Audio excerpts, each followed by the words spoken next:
திமுக முதலமைச்சராக எடப்பாடியை தேர்ந்தெடுத்த ஆதரவு கடிதத்தை இவங்க தான் வாங்கிட்டு வராங்க. அன்னைக்கு வாங்கின்னு வந்துட்டு இன்னைக்கு பச்சை போய் யாரு சிவி சண்முகம் போய் பச்சை போய் சொல்றாரு. ஐயோ உங்களுக்கு பேரதிர்ச்சி ஆச்சு. ஏன்டா அதிர்ச்சி ஆச்சுன்னா நீ அன்னைக்கு நைட்டா சொல்லிருக்கணும்ல. அன்னைக்கு போய் ஓடின்னு டடக்கு சப்பானி மாதிரி போய் பார்லிமெண்ட்டில் போய் ரிசைன் பண்ணிட்டு துணை சபாநாயகரை பார்த்து அவசர அவசரமாக அந்த எடப்பாடி முதலமைச்சர் ஆகணும், அது உன்னுடைய கோரிக்கை அன்னைக்கு என்ன துணை முதல்வர் ஆகணும் தானே சொன்னேன்.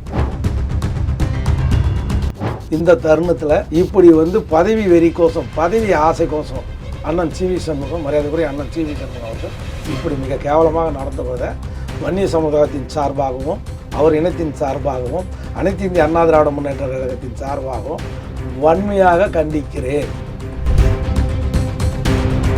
கட்சியை கட்டுக்கோப்பாடு வழி நடத்தக்கூடிய ஆற்றல் யாருக்கு இருக்குதுன்னா அது வேலுமணி கிடையாது, சிவி சண்முகத்துக்கு கிடையாது. ஓகே, காலைல ஒன்று பேசுவான், ராத்திரி ஒன்று பேசுவான். காலைல 8 மணிலேருந்து 8 மணி வேறு மாதிரி பேசுவான், நைட்டு 8 மணிலேருந்து காலைல 8 மணி வரைக்கும் இன்னொரு மாதிரி பேசுவான். யார்? சண்முகம். நீங்கள் ரொம்ப மன்னர் பரமையில் அம்பானி பிரதர்ஸ் மாதிரி சிவி சண்முகமும் சிவி ராதாகிருஷ்ணன் பேசுகிறானுங்களே. எப்படி இருந்தாலும் எங்களுக்கு தெரியாதா? இந்த எடப்பாடி இப்போ கூட சொல்கிறேன், காலை கெட்டு போல சிவி சண்முகத்தை பதவியே இன்னைக்கு ராத்திரிக்குள்ள புடுங்கி வெறி போகணும். எந்த பதவியை? கட்சி பதவி, மாவட்ட செயலாளர் பதவியை தூக்கணும். அம்மா கடைசி வரைக்கும் சிவி சண்முகத்துக்கு மாவட்ட செயலாளர் பதவி கொடுக்கல தெரியுமா? அது தியாகத்தில் சின்னமாவும் எடப்பாடியும் பண்ண தப்பு. அம்மா சாவர வரைக்கும் அவனுக்கு தரல. திரும்ப லீமா ரோஸுக்கு இந்த கட்சிக்கு என்ன சம்பந்தம்? அம்மா சொல்லுவாங்க, யார் எம்ஏஎம் ராமசாமி இதே மாதிரி கேட்டார், கோடீஸ்வரன் மாதிரி இருந்துட்டு எனக்கு ஒரே ராஜ்யசபா சீட்டு கொடுப்பா அம்மா அப்படின்னாங்க. உங்கள் பார்ட்டி பண்ண எத்தனை கோடி வேணாலும் தரனார். அம்மா ஒரே வார்த்தை சொன்னாங்க, இது கட்சி உண்மையான கட்சிக்காரனி என்னுடைய லாயலிஸ்ட்டுக்கு தான் இந்த பார்ட்டி தருவதை தவிர உங்கள் கோடிக்கெல்லாம் அம்மா மயங்கலை. புரட்சி தலைவி அம்மா நீ மயங்கி நீ 200 கோடி வாங்கினா எடப்பாடியார் வாங்கினதுனால தான் நீ அந்த அம்மா கட்சி 30 பேர் சும்மா போயிட்டானா?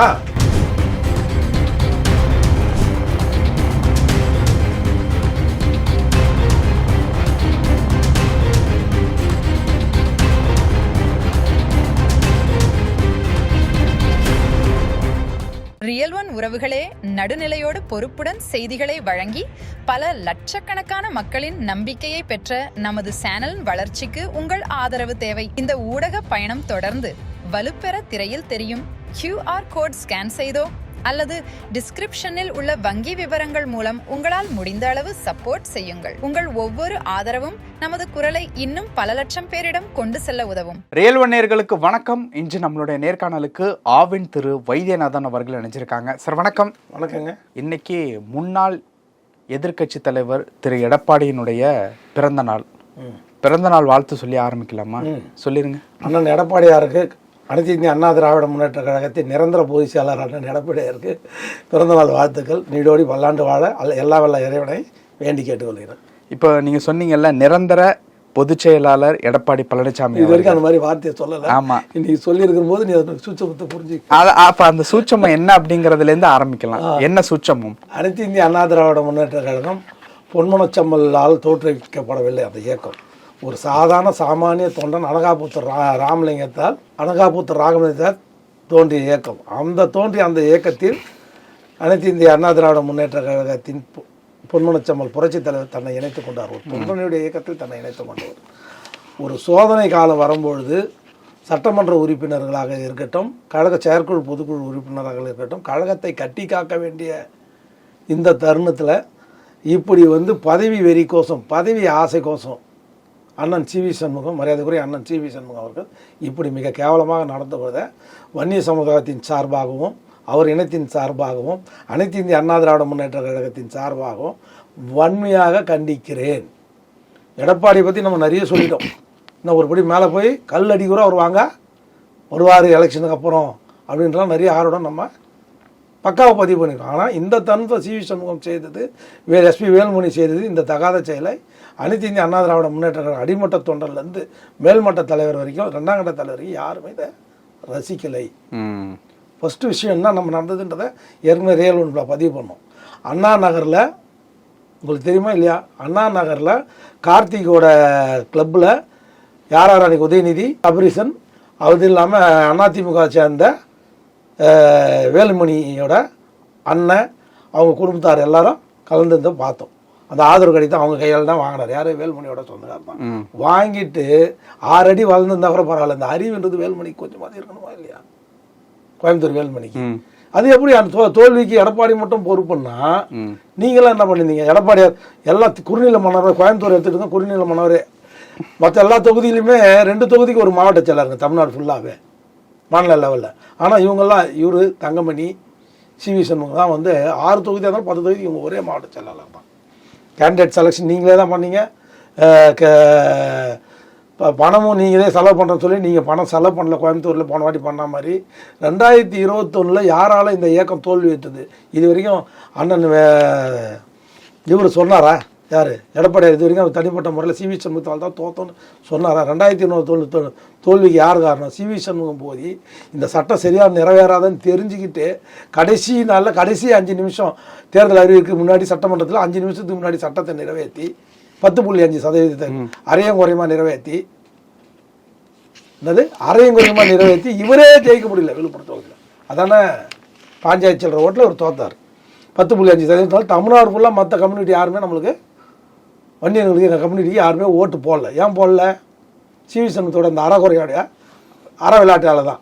உண்மையிலே பண்ணிதான் எவ்வளோ நாள் இருந்தது அப்பயே பண்ணியிருக்கணும். அதெல்லாம் பண்ணலை.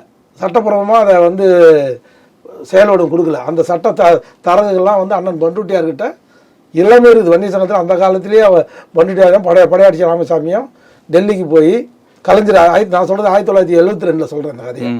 அப்பயே அதுக்கான தரவெல்லாம் ரெடி பண்ணி வச்சு அப்போ இருந்த நம்பியார் அவங்க அப்பா அங்கே சோசியலிஸ்ட் ஜெனரல் அவர்கிட்ட ஒப்பீனியன் வாங்கி வந்து கலைஞர்கிட்ட கொடுத்தாங்க. என்னான்ட்டு இந்த மாதிரி இடஒதுக்கீடு கொடுக்கலாம் வன்னியர்களுக்கு அப்படின்னு லீகல் ஒப்பீனியன் வாங்கி அப்போ வந்து 1000 ரூபாய் ஃபீஸு. எப்போ அது 1000 ரூபான்ற அந்த காலத்தில் 72 மிகப்பெரிய தொகை. அந்த தொகையை அண்ணன் பண்டுட்டியார் தான் கொடுத்தார். படையாட்சி சாமிக்கு கொடுக்கல. அதுக்கான தரவை கேட்டு தான் அண்ணன் பண்டுட்டியார் எப்போ கொடுத்துருப்பார். அவர்கிட்ட கேட்காம இப்போ அது ஓகே சொல்கிறேன். அதுதான் சொல்ல வரேன். அங்கே தான் ஆரம்பம். இந்த 2021 தோல்விக்கு முழு காரணம் சிவி சண்முகம் தான். தென் மாவட்டத்தில் அந்த அவங்க முக்குலத்தர் கம்யூனிட்டி ஓட்டு போடல. இது மாதிரி 10.5 வந்து வன்னியர்கள் மட்டும் கொடுத்ததுனால அதனால் மற்ற சமுதாயத்திலையும் எங்கள் விழுப்புரம் மாவட்டத்திலையும் ஒரு தொகுதியிலும் அவர் ஜெயிக்கலை. இது வானூரும் திண்டிவனம் தவிர மற்ற எதுவுமே வெற்றி பெறல. இத்தனைக்கும் பாமக கூட்டணியில் இருக்கும்போது இப்போ ஒரு தொகுதி தான் அதிமுக அங்கே ஜெயிச்சிருக்கு. பாட்டாளி மக்கள் 2 கட்சி ஜெயிச்சிருக்கு 6 தொகுதியில். அது வேறு. ஆனால் இவங்க கூட்டணின்னு பார்த்தா கூட அங்கே வந்து முழுமையாக வெற்றி பெறலை. கரெக்டு தானே? கூட்டணியோடு சேர்த்து அங்கே அதிமுக சிவி சண்முகம் தவிர மயிலம் தொகுதியில். அதில் சிவி சண்முகம் என்ன தப்பு பண்ணார் நான் சொல்லட்டுமா? ஃபஸ்ட்டு ரவுண்டில் 1000 ரூபா கொடுத்தாரு ஓட்டுக்கு. மயிலம் தொகுதிக்கு 1000 ரூபா கொடுத்தாரு. ரெண்டாவது அவர் இப்போ வீடு இருக்கிற தொகுதி அது திண்டிவனம். 1000 ரூபா முழுசாக கொடுத்தாரு. அங்கே 200 பசங்களை வச்சுக்கின்னு 200 ரூபா கொடுத்தாரு. அப்புறம் அவருக்கு தோல்வி பயம் வந்துச்சு. தாவேக்கால வந்தவொடனே இன்னொரு 500 ரூபா 1500 ரூபா அவர் தொகுதி கொடுக்குறாரு. பக்கத்து தெருங்க தொகுதி பிரியுற இடம். எது கொட்டேரிப்பட்டம் திண்டிவனம் தொகுதியும் அந்த மயிலம் தொகுதியும் எல்லாம் அந்த இடத்துல பிரியும் போது ஒரு தொகுதிக்கு லேடிஸுக்கு பேசிப்பாங்கல்ல. அங்கே மாமா மச்சான் பெண்கள் எல்லாம் பேசிப்பாங்க இல்லையா? எங்களுக்கு 1500 ரூபா கொடுக்குறாரு, எங்க உங்களுக்கு 500 ரூபா கொடுக்காமையே விட்டுருந்தா கூட ஜெயிச்சிருக்கோம். எதனால் தோத்துன்னு திண்டிவனம் சொல்கிறேன், எதனால் வன்னியரசு ஜெயிச்சாருன்னு நான் சொல்கிறேன். அவரு ஆளுங்கட்சியில் நிற்கிறாரு, ஆளுங்கட்சி கூட்டணியோட. அவர் 500லேருந்து 1000 வரைக்கும் கொடுக்குறாரு. இவர் 500 ரூபா கூட 50% கூட கொடுக்கல. யார்? சிவி சண்முகம். நான் பார்த்துக்கிறேன்னு எடப்பாடிகிட்ட சொல்லிட்டு வந்தார் தவிர இவர் வந்து செலவே பண்ணலை. அதனால தான் 600 சில்லற ஓட்டில் 4 ஓட்டு ஃபஸ்ட்டு டிஃபரன்ஸ் இருந்தால் அப்புறம் 600 சில்லற ஓட்டில் வன்னியரசு ஜெயிச்சார். திமுக கூட்டணி ஜெயிச்சது. ஏன் ஜெயிச்சதுன்னா சிவி சண்முகத்தோட செயல்பாடு. அவருடைய இப்போ இன்னைக்கு வாய்க்கே பேர் அவரால் தோற்று. எப்படி சொல்கிறேன்? இவர் தொகுதியில் 1500 ரூபா கொடுத்தா அடுத்த தொகுதியில் 1000 கொடுக்கணும். இல்லை அதே தான் மெயின்டைன் பண்ணணும். இல்லை சுத்தமாக எந்த தொகுதியிலும் கொடுக்காம விட்டுருந்தா கூட பிரச்சனை வந்துருக்காது. ஈஸியாக வெற்றி பெற்றிருக்கோம். அங்கே 1500 ரூபா கொடுத்துட்டு சிவி சண்முகம் இங்கே வந்து 500 ரூபா கூட கொடுக்காம, அதுவும் நாட் ஈவன் 50% கூட கொடுக்காம. அதே மாதிரி விழுப்புரம் ஏன் தோத்துன்னா, விழுப்புரத்தில் அவங்ககிட்ட கேண்டிடேட் சுரேஷ் பாபு, அவங்க ஒய்ஃப் தான் கேண்டிடேட் சுரேஷ் பாபு ஒன்றிய செயலாளர். அவங்ககிட்ட 5 கோடி வாங்கிட்டு திருப்பி கொடுக்கும்போது 12 கோடி தான் கொடுத்தாப்புல. அந்த ஆளாலும் ஓட்டுக்கு 500லேருந்து 1000 ரூபாய் மேலே கொடுக்க முடியல. அதுவும் லேட்டாக கொடுத்துருக்காங்க. அவங்ககிட்ட 5 கோடி முதல்ல மன்னராட்சி நடத்துறாங்கல்ல இவர் சிவி சண்முகம். அம்பானி பற்றி சிவி சண்முகமா அவங்க அண்ணா சிவி ராதாகிருஷ்ணன் நியூஸ் டே. இந்த கட்சி எங்க தோத்துதுன்னு நான் சொல்றேன். உங்களுக்கு யாரும் இவ்வளோ டீட்டெயில் சொல்ல மாட்டாங்க. விழுப்புரத்துல 500 ரூபாய் கொடுக்குறாரு. 5 கோடி அந்த கேண்டிடேட் கொடுத்தான். நீ திருப்பி அந்த கேண்டிடேட்டுக்கு எவ்வளோ கொடுக்குற? 12 கோடி தான் கொடுக்குற. 3 கோடி நீ எடுத்து வச்சுக்கின்னு. அப்புறம் தலைமையிலிருந்து கொடுத்த காசு எங்கன்னு கேட்குறேன் நான். எடப்பாடி கொடுத்த 12 கோடி எங்க? தொகுதிக்கு 12 கோடி அவர் கொடுத்துருக்காருல்ல, அந்த பணம் எங்க? கட்சி பணம் பார்ட்டி ஃபண்டு கொடுத்தாங்களா, அதெல்லாம் எங்க? இப்படி சிவி சண்முகம் வந்து தான் மட்டும் ஜெயிக்கணும், அந்த மாவட்டத்தில் யாருமே ஜெயிக்கக்கூடாது, நாளைக்கு யாருமே மந்திரியாக கிளைம் பண்ணக்கூடாது அப்படின்ற ஒரே ஒரு உள்நோக்கத்தோடு தான் அவர் வீடு இருக்கிற சொந்த தொகுதிங்க, அந்த தொகுதியிலே ஜெயிக்கல. இப்போ என்ன நடக்குது அதுதான் முக்கியம். இப்போ பாயிண்ட்டுக்கு வந்துடுறேன். அன்றைக்கி ராத்திரி சிவி சண்முக அண்ணன் சிவி ராதாகிருஷ்ணன் நியூஸ் ஜேயோட சிஇஓ அவர், வேலுமணியோட அண்ணன் பசங்க, இவங்க எல்லாம் போய் எங்கே ஆதரவு கடிதம் வாங்கிட்டு வராங்க, அண்ணா நகர் சாந்தி காலனியில் போய் கார்த்திகிட்ட வாங்கிட்டு வராங்க. திமுகவோட ஆதரவு கடிதம், நல்லா புரிஞ்சுங்க, ஆதரவு கடிதம்னா எதுவும் ஆதரவு, திமுக முதலமைச்சராக எடப்பாடியை தேர்ந்தெடுத்த ஆதரவு கடிதம் இவங்க தான் வாங்கிட்டு வராங்க.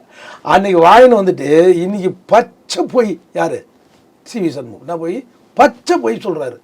ஐயோ உங்களுக்கு பேர் அதிர்ச்சாச்சு, ஏன்டா அதிர்ச்சாச்சுன்னா நீ அன்றைக்கி நைட்டாக சொல்லிடணும்ல. அன்றைக்கி போய் ஓடின்னு டடக் டடக் டடக்னு சப்பானி மாதிரி போய் பார்லிமெண்ட்டில் போய் ரிசைன் பண்ணிட்டு துணை சபாநாயகரை பார்த்து அவசர அவசரமாக அந்த எடப்பாடி முதலமைச்சர் ஆகணும், அது உன்னுடைய கோரிக்கை அன்றைக்கி என்ன துணை முதல்வர் ஆகணும் தானே சொன்னேன். திமுக கூட கூட்டணி சேர்ந்து நீ உன்னை துணை முதலமைச்சர் ஆகணும் அதானே. உனக்கு ஒன்றும் திமுக புதுசு இல்லையே. 1998 திண்டிவனம் ராமமூர்த்தி அதிமுக கூட்டணியில் காங்கிரஸில் நிற்கிறாரு. நீ என்ன பண்ண, அங்கே வந்து திண்டிவனத்தில் செஞ்சி ராமச்சந்திரனுக்கு 30,000 ரூபாய் பணம் வாங்கி அந்த செரிப்புன்றவனை அங்கே இப்போ அம்மா ஹோட்டல் நடத்திருக்கிறாரு, இந்த இவரு கூட இருக்காங்க, அம்மா கூட சின்னம்மா கூட, அவனை வித்துட்டு தேர்தல் பிரச்சாரத்துக்கே போகல, அவனையும் போகல. நீ போகலன்னா பரவாயில்ல, வெறும் 30,000க்கு வித்தவன் தானே நீ. செஞ்சி ராமச்சந்திரன் செஞ்சி ராமச்சந்திரன் உயிரோடு தான் இருக்கிறாரு. திண்டிவனம் ராமமூர்த்தி ஃபேமிலியில் கேளுங்க தெரியும் எல்லாருக்கும். திண்டிவனத்தில் இவனுக்கு பச்சை துறை தெரியும். பொன்மன சிவி சண்முகத்தை பற்றி சொல்கிறேன். அவங்க அப்பா வந்து வேணுகோபால் கவுண்டர் வந்தவாசி தொகுதியில் எம்பியாக இருந்தவர், துரைமுருகனை தோக்கடித்தவர். வேணுகோபால் கவுண்டரை பொன்மனச்சம்மல் புரட்சி தலைவர் கடைசி வரைக்கும் கட்சியில் சேர்க்கலை. எப்போ புரட்சித் தலைவருக்கு துரோகம் பண்ணிட்டாருன்னு அவங்க குடும்பத்தையே ஒதுக்கி வச்சாங்க. அதிமுக வேஷ்டி எல்லாம் அவுத்து போட்டு கொளுத்துறவனுவா வட்டப்பாளைய தெருவில் யார் சிவி சண்முகம், அவங்க குடும்பம். அவங்க அப்பா பொன்மனச்சம்மல் வந்து எஸ்டிஎஸ் ஊழல் குற்றச்சாட்டு சொன்ன எஸ்டி சோமந்தத்தில் கூட மீண்டும் கட்சியில் சேர்த்தார் வீடேறி போய். ஆனால் உங்களை வந்து டெய்லி ராமவரம் தோட்டத்தில் வந்து நிற்பாங்க ராதாகிருஷ்ணன் சிவி சண்முகம், சின்ன பிள்ளைங்க வந்து நிற்பானுங்க. தலைவர் புரட்சி தலைவர் கடைசி வரைக்கும் ஒருத்தரை கட்சியிலேயே சேர்க்க மாட்டேன்னா அவன் எவ்வளோ பெரிய துரோகமான குடும்பத்திலேருந்து வந்திருக்கிற. இவங்கெல்லாம் என்ன பண்ணாங்க தெரியுமா, பொன்மனச்சம்மல் புரட்சி ராமாபுரம் வீட்டில் மண்ணள்ளி தூத்துனவங்க யார், இவங்க அம்மா, இவங்க அப்பா, இவங்க எல்லாம் யார், சண்முகம் குடும்பம். ஆமாம், குடும்பத்தோட புரட்சி தலைவர் பொன்மனச்சம்மல் வீட்டில் மண்ணள்ளி தூத்திட்டு வந்தாங்க. நாசமாக போனோன்ட்டு பொன்மனச்சம்மலையே நாசமாக போன தூத்துனவங்கள இந்த விஜயை விட்டு வைப்பானுங்களா? விஜய் இவங்களை சேர்க்கலாமா? இப்போ வந்து 30 எம்எல்ஏக்கள் சிவி சண்முகம் பக்கம் இருக்காங்க. சார் ஒரே ஒரு விஷயம், 30 இருக்கட்டும் 46 கூட இருக்கட்டும், எடப்பாடி தவிர பொதுக்குழு செயற்குழு ஒப்புதல் இல்லாமல் இவங்க வந்து எப்படி வந்து கட்சி மாற முடியும், எப்படி வந்து லெட்டர் கொடுக்க முடியும்? இதுக்கு தான் அந்த எடப்பாடி நம்ம திட்டத்துக்கு காரணம்னா, அன்றைக்கி வந்து இப்போ சாமானிய தொண்டன் தான் வந்து பொதுக்குழு செயற்குழு இருக்கணும், சாமானிய தொண்டனால தான் பொதுச் செயலாளர் தேர்ந்தெடுக்க போனோம். நம்ம எத்தனை வாட்டி சொன்னோம், விதி 20(1) கீழ் பயிலா பிரகாரம் அதிமுக பெறுவோம். அன்றைக்கி கேட்காம இவனுங்கெல்லாம் பேச்சை கேட்டுங்கன்னா, அதுவும் இந்த விழா ராத்திரி ஒன்று பேசுவான், காலைல போய் வஞ்சால் ஒன்று பேசுவான். யார் சிவி சண்முகம் 3 நாளில் அப்படியே போய் போதையில் இருந்துட்டாரா? நான் கேட்குறேன், 3 நாள் கழிச்சு நான் சொல்கிறேன். இதை என்னைக்கு சொல்லணும்? இதை திமுகவுக்கு ஆதரவு கேட்டார் இவர், திமுக ஆதரவு கடிதத்தில் முதலமைச்சர் ஆகிறன்னு இவர் ஒத்துக்கணும்னா அன்றைக்கே அடிக்க பாஞ்சிருக்கணுமா இல்லையா? யார் என்ன உப்பு போட்டு சாப்பிட்றியா இல்லை வேற எதனா சாப்பிட்றியா அப்படின்னு அன்றைக்கி பாஞ்சு அன்றைக்கே வெளியில் வந்து பேட்டி கொடுத்துருக்கணுமா இல்லையா சிவி சண்முகம்? அந்த ஆசை நிராசை ஆனோன்னு அங்கே போய் துணை முதலமைச்சர் கேட்டு சிவி சண்முகம் அதில் எடப்பாடிட்ட திமுக ஆதரவோடு போய் அங்கே துணை முதலமைச்சர் கேட்கறது. இப்போ வந்து எங்களுக்கு பேரதிர்ச்சி அளிக்கிறதுன்னு பொய்யா சொல்கிறது. இந்த திண்டிவனம் விழுப்புரம் மாவட்டத்தில் 6 தொகுதி கேண்டிடேட் போடுறது யார்? சேலத்தில் அந்த ஆள் போட்டான் ஜெயிச்சான். யார்? எடப்பாடி வந்து சேலத்தில் கேண்டிடேட் போட்டான் ஜெயிச்சான், 10க்கு 7 ஜெயிச்சான். இங்கே 10 தொகுதி கேண்டிடேட் போட்டது. அது இப்போ சட்டமன்ற குழு தலைவராக போகணுன்றீங்களா வேலுமணி, அதில் இந்த ஆள் மட்டும் தானே ஜெயிச்சான், மற்றவங்களாம் ஏன் தோத்தான்? மற்றவங்களாம் காசு தரலைங்க. 2001 10க்கு 10 ஜெயிச்சுன்னா காசு கொடுத்தாங்க. யார்? வேலுமணி. நாம் பார்த்துக்கிறோம், நம்ம பார்த்துக்கிறோம். நம்ம தொகுதிக்கு எவ்வளோ செலவு பண்ணுறோமோ 2000 2000 3000 3000 தங்கமணி 2500 கொடுத்தான். பக்கத்து தொகுதி ஏன் கொடுக்கல? ஓகே சார், இப்போ இந்த விஷயம் இப்போ நடந்துகிட்டு இருக்கக்கூடிய பிரச்சனையில லீமா ரோஸுக்கு ஏதாவது பங்கு இருக்கு? ஆமாங்க, லீமா ரோஸ் தாங்க இப்போ கீ பிளேயர். இதில் லீமா ரோஸுக்கு அனைத்து இந்திய அண்ணா திராவிட முன்னேற்றத்துக்கு என்னங்க சம்பந்தம்? திரும்ப லீமா ரோஸுக்கு இந்த கட்சிக்கு என்ன சம்பந்தம்? அம்மா வந்து சொல்லுவாங்க, யார் எம்ஏஎம் ராமசாமி வந்து இதே மாதிரி கேட்டார், கோடீஸ்வரன் மாதிரி இருந்துட்டு, எனக்கு ஒரே ராஜ்யசபா சீட்டு கொடுப்பா அம்மா அப்படின்னாங்க. உங்கள் பார்ட்டி பங்கு எத்தனை கோடி வேணாலும் தரனார். அம்மா ஒரே வார்த்தை சொன்னாங்க, இது வந்து கட்சி உண்மையான கட்சிக்காரனி என்னுடைய லாயலிஸ்ட்டுக்கு தான் இந்த பதவி தருவோமே தவிர உன் கோடிக்கெல்லாம் அம்மா மயங்கலை. புரட்சி தலைவி அம்மா நீ மயங்கி நீ 200 கோடி வாங்கினா எடப்பாடியார் மயங்கினால தான் நீ அந்த அம்மா கட்சி எடுத்து 30 பேர் சும்மா போயிட்டானா? சட்டமன்ற உறுப்பினர்லாம் சும்மா போயிடுவானா சிவி சண்முகம் முன்னாடி? அதுக்குள்ள எஸ்பி வேலுமணி இருக்காரு. ஆமாம், எஸ்பி வேலுமணி 2 பக்கமும் இருப்பார். செங்கோட்டையில் தூண்டி விடுறது எஸ்பி வேலுமணி தான். நீ பிரச்சனையை உண்டு பண்ண நான் பார்த்துக்கிறேன். அப்புறம் அந்த ஆள் நடாத்தில் ஒரு நிற்க வச்சுட்டானுங்க, சிவி சண்முகம் எஸ்பி வேலுமணியும் நடுவில் போய் நின்ட்டான் அந்த ஆள். அப்படின்னு இவன் நினச்சா நல்லதான் அவனுக்கு பண்ணியிருக்கிறானுங்க. தெரியாமல் பண்ணாலும் நல்ல விஷயம் தான். நீ பொதுப்பணித்துறை அமைச்சர் ஆகிட்டார்னு வச்சுக்கங்க, அவை முன்னவர் ஆகிட்டார்னு வச்சுக்கங்க. ஓகே, இவங்க பண்ணது எல்லாம் நம்ம இவன் தகராறு பண்ணியிருந்தான்னா இந்த தகராறு எப்போ பண்ணியிருக்கணும்? எலெக்ஷன் முன்னாடி தியாகத்தலை சின்னமாக சேரு, ஓபிஎஸ்ஸை சேரு. வைத்தியலிங்கெல்லாம் காத்துருந்தாங்கல்ல.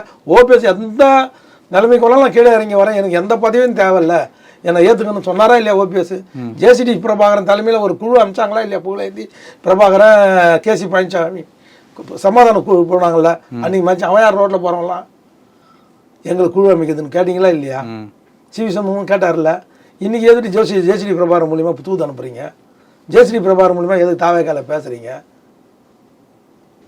ஏன் செங்கோட்டையிட்ட திரும்ப ஓடுறீங்க? எல்லாமே கேள்வி ஆகுது. அன்றைக்கி வைத்தியலிங்கம்லாம் ரெடியாக இருந்தார், பண்டூர் ராமச்சந்திரன் ரெடியாக இருந்தார். நம்ம எத்தனை வாட்டி பதிவு பண்ணியிருக்கிறோம். ஓபிஎஸ் திமுக போயிருக்க மாட்டார். நீங்கள் எல்லாம் அரவணைச்சிருந்தா வைத்தியலிங்கம் எந்த பெரிய ஃபோர்ஸு கட்சி மாதிரி ஒரு வாரத்துக்கு முன்னாடி போய் திமுகவில் சேர்ந்து கூட திரும்ப நின்று ஜெயிக்கிறாங்கங்க ஓபிஎஸும் வைத்தியலிங்கமோ. அதாவது இந்த தருணத்தில் எடப்பாடி நம்ம பல முறை திட்டிருக்கிறோம். ஆனால் இந்த தருணத்தில் கட்சியை கட்டுக்கோப்பாடு வழி நடத்தக்கூடிய ஆற்றல் வந்து யாருக்கு இருக்குதுன்னா அது வேலுமணி கிடையாது, சிவி சண்முகத்துக்கு கிடையாது. ஓகே, காலைல ஒன்று பேசுவான், ராத்திரி ஒன்று பேசுவான். காலைல 8 மணிலேருந்து 8 மணி வேறு மாதிரி பேசுவான், நைட்டு 8 மணிலேருந்து காலைல 8 மணி வரைக்கும் இன்னொரு மாதிரி பேசுவான். யார்? சண்முகம். இவன் அரசியல் கொண்டு வந்தது நான் தான். இவன் திண்டிவனம் தொகுதியில் தோத்துட்டு சென்னைக்கு தாடன் நகர் பஸ் ஏறி வந்தான். நான் போய் காரில் போய் கூட்டின்னு வந்தேன், தாடன் நகர் பஸ் ஸ்டாண்டில் போய் கூட்டின்னு வந்தேன். யார் காரும் கிடையாது, ஒன்றும் கிடையாது. அப்புறம் ஒரு டாடா சும்மா நான் வாங்கி கொடுத்தேன். எங்கள் பிரபாகாசன் ஒன்று டி நகரில் போய் ஒரு செகண்ட் ஹேண்டில். இன்றைக்கி ரொம்ப மன்னர் பரமையில் வந்து அம்பானி பிரதர்ஸ் மாதிரி சிவி சண்முகமும் சிவி ராதாகிருஷ்ணன் பேசுகிறானுங்களே. எப்படி இருந்தாலும் எங்களுக்கு தெரியாதா? இந்த எடப்பாடி இப்போ கூட சொல்கிறேன், காலம் கெட்டு போல. சிவி சண்முகத்தை பதவியே இன்றைக்கி ராத்திரிக்குள்ளே பிடிங்கி வெறி போகணும். எந்த பதவியை? கட்சி பதவி, மாவட்ட செயலாளர் பதவியை தூக்கணும். அம்மா கடைசி வரைக்கும் சிவி சண்முகத்துக்கு மாவட்ட செயலாளர் பதவி கொடுக்கல தெரியுமா? அது தியாகத்தில் சின்னமாவும் எடப்பாடியும் பண்ண தப்பு. அம்மா வந்து சாவர வரைக்கும் அவனுக்கு தரல. கூத்தூரில் வந்து காலில் ஒரு தியாகத்தில் சின்னமாவோட நான் இருந்தேன். இந்த சண்முகம் நான் பார்த்துக்கிற முது தறி விட்டு லக்ஷ்மணனை மாவட்ட செயலாளர் பதவியில் இருந்தார். அப்போது லக்ஷ்மணனை எடுத்துகிட்டு இவனை போட்டாங்க. யார்? அம்மா போடல, புரட்சி தலைவர் பொன்மணி செம்மாளோட வாரிசு போடல.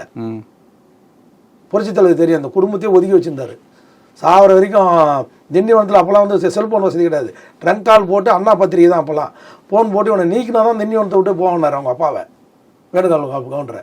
நீ அந்த பத்திரிகையிலேருந்து பஸ் இதில் வருது, வந்து பார்த்ததுக்கப்புறம் தான் திண்டிவனம் எந்த கெஸ்ட் ஹவுஸ்லேருந்து கிளம்பி போனார், வீராணம் கெஸ்ட் ஹவுஸ். அது மாதிரி கொடுங்க. நீ வந்து நம்ம கட்சியோட லாயலிஸ்ட் மாதிரி பேசுகிற. நீ எப்படி உள்ளே வந்தால் எப்படி உள்ளே இருந்தாங்க? உன்னை இது வரைக்கும் கட்சியில் சேர்த்தாங்களா? கட்சி மெம்பரா நீ? புரட்சி தலைவர் நீக்கிட்டு போனாருங்க. அதுக்கப்புறம் புரட்சி தலைவர் அம்மா சேர்க்கவே இல்லை. நீ மறைச்சி தானே நாங்கள் எதுவுமே உன்னை உள்ளே விட்டோம். நீக்கந்து உங்கள் குடும்பத்தை நீக்கந்து எல்லாத்தையும் மறைச்சி தானே உன்னை உள்ளே விட்டோம். எங்ககிட்டே சொல்கிறியா? நல்லவனா கெட்டவனா எடப்பாடி இவ்வளோ நாள் கட்சி நடத்திருக்கான்ல, நீங்கள் உங்கள் இஷ்டத்துக்கு உங்களை ஆட விட்டாப்புல இல்லை, அதுக்கான பனிஷ்மெண்ட் தான் இது. பல விஷயங்கள் பேசியிருக்கோம். நன்றி. உங்கள் பிசினஸ் இன்னும் அதிக மக்களை சென்றடைய வேண்டுமா? இன்றைய டிஜிட்டல் உலகில் சரியான ப்ரமோஷன் தான் வெற்றியின் முதல் படி. தமிழகம் முழுவதும் பல லட்சக்கணக்கான பார்வையாளர்களை தினமும் சென்றடையும் ரியல் ஒன் யூடியூப் சேனல்களில் உங்கள் பிசினஸ் இனி எல்லோரும் அறியட்டும். குறைந்த செலவில் அதிக ரீச். உங்கள் பிராண்டுக்கு நம்பிக்கையும் வளர்ச்சியும் சேர்க்க இன்றே எங்களை தொடர்பு கொள்ளுங்கள். 928 00 8714